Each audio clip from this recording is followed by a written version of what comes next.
Malta eh? Malta ti janji mti ma. Satti mi Malta ti nere Malta kasi gare. Intera. Mala deve coi. Ma nere Malta ti munna karandi. Dimma kontara ko ne ati gabbate na. Mate se bossare.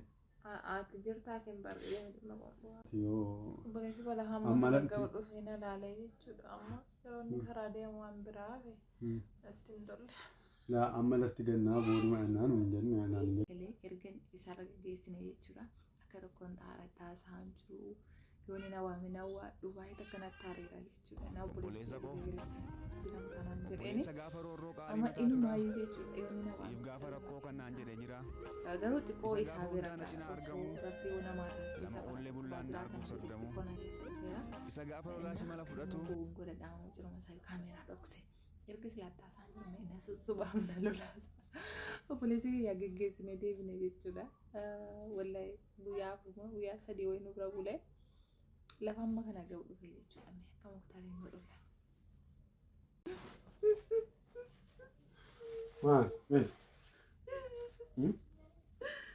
Maal? Naldaa? Oi, nagamti. Maal inni? Misoo? Mis? Maal taate? Ima maal taate? Maal inni waan sanatti muka? Wal jedhi ka maal inni? Eh? Sirra kubaaramu? Maal inni? Oi, natti muka naguma boosaayi. Maal taate kun? Eh? Maal taate jaanjee miti ma? Natti muka maal taate dhufa? Oi maal taate? Maal inni maal takkasi galate?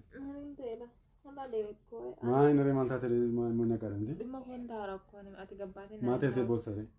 Ati jirta ken bar dhimma kun daara. Maal jechuun maal dhugaa rabbi maal taate? Dhimma ko Rakkoo jira? Maal inni? Ati jirta ken bar dhimma kun maal taate? Maal taate natti maal taate? Natti muka maal taate? Sana obboleessi kee dhukka galee.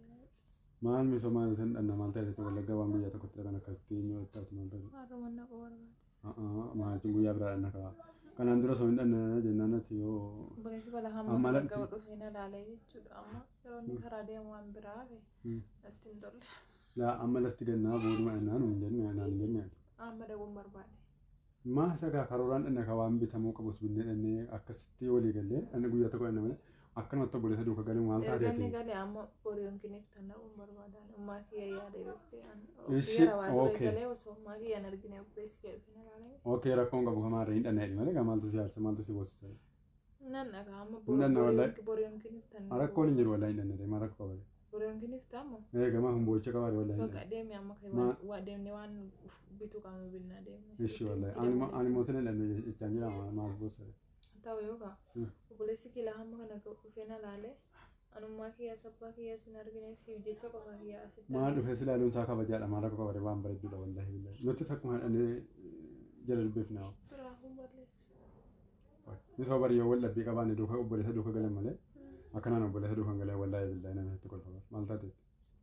Dhabbii qabaanne ni beeku. Jechuun maatii kiyya yaade. Laaka akkanatti kaamaa dhannee ilaalla malee aan duraanii hin dhanne hin jenne. Arra kana dhannee waa beekna qabaan bitan. Wallahi hin dhanne rakkoo hin jiru maa rakkoo. Birraadhaan naa kan jedhe aanan. Jechuun isaan waa seen jira hin dhufnaa dhufnee sin dubbinaa minaa jedhee wajjin haasaan turre.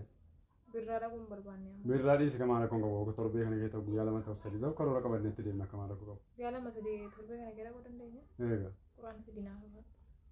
Wallahi hin siin kakka dalaguu. Quraana fidii kana. Maa quraana maaltu ga'e hin maatii kee dubbisuun quraana kakkaa qabaa hin nagun jedhama. Wallagga dhannaa torbee kana keessa jedhee quraana qabina. Ishii wallahi rakkoon hin jiru hin dhanna. Kakkatta. Yoos malee jechuudha. Sittiin haasa'u. Maan immoo takka hin dhannu jedheen beekaa? Jechuun gaa duraan inni yeroo birraa dhannaa jedhe amma birraa sanan barbaanne amma naquu barbaade. Hin dhannaa siin jedhan jira wala amma hin dhannaa isa gaafatan. Isa torbee kanaa moo? Wallahi hin dhanna rakkoon hin jiru. Wallahi maa nyaadha abbaa fi bireedha lamaan isa haadha kiyya bireen jiru abbaa kiyya bireen jiru sumaatiin jiraachaa jira. Ta'u yookaan akka waan hoggaa meeqa tun hin argin si biraatti galee. Kalas iddoo sanatti miti rakkoon qabu wallahi hin adiin. Hiirtee? Hiirtee? Maal ati sabaa adiisuun jettu? Dhiisi kaa? Dhiisi maal taate kaa?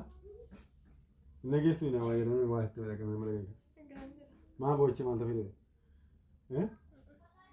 Yeroo namni dhiisiin jedhe waa dhiisuu beekaa maal ta'e? Hin dandeenyaan jedhamti? Frankin juga deh wallahi. Wallahi. Mal Frankin akkana. Kunno kameraan duba sana jira. Jechuun waan hojii jettu baroo. Sittari. Tarakee boy. An boyichallee miti sabeen bishaan ofitti diddiiwadde. Seegalee akka ta'e ala dhaabbataa jiru sagaduu bolli taa'arta miti kaameraa achi dhokfadheetan jechuudha. Ere laa wallahi garuu duraanii nanumatti xiqqoo turre danna jedhame. Bohaartaa jira. Maali sassabagaa. Ganaan immoo sassabuudha. Maaliif ga'anii wallahi maaliif natti dhaga'an bakka. Kaameraa kan yeroo akkasitti eenyu taatu yaadaan qalbii jabdu. Ganama kaasee siidessi dhimma wakiyyaan ta'e adeemma geessine dhumne rafaa ollee yoo muula nyaasofne qaba. Yaani ilmi namaa akkana qalbii natti cabee na biratti bo'u wallahi inuma hin barbaadu. Ani bari maaltu ta'e beektaa sobeen bishaan ijarratti nan naqadhe jechuudha. Akkanatti akka nama bu'aaroo fageesse kaameraa irratti illee mul'atu yoo.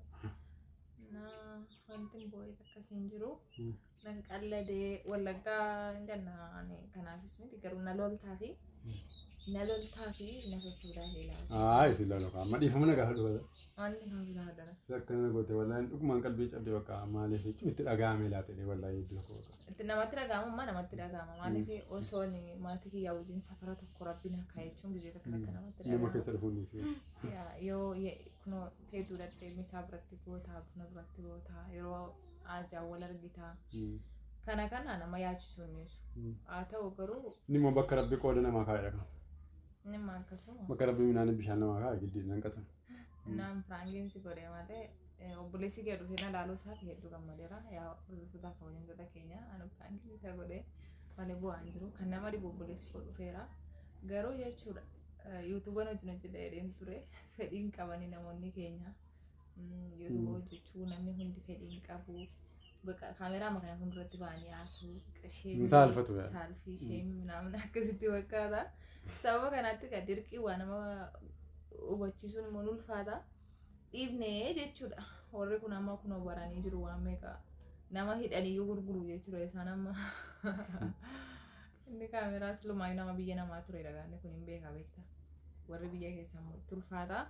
Akkas ture habibochi isinitti haa tolu. Sababa kanatti hin badee ishii gidduu kana yuutuubii irratti viidiyoo wanta akka gadhiisaan jiru. Sinitti dheeressuu. Like, share, subscribe. Yaa garuu sila maatii waliin safara tokko jiraataniinis nama jira. Shamarri biyya hin qabdu. Hireen immoo qooda. Warri immoo biyya ormaa waggaa 7-8 jirtan kan maatii isaas maatii keessanis hin beekne akkuma itti wal fuutanii bultii ijaarratanis meeqa jirtu. Rabbisni kaalaafisu. Jijjibaadhaa. Like, share godhaa. Okay, bye.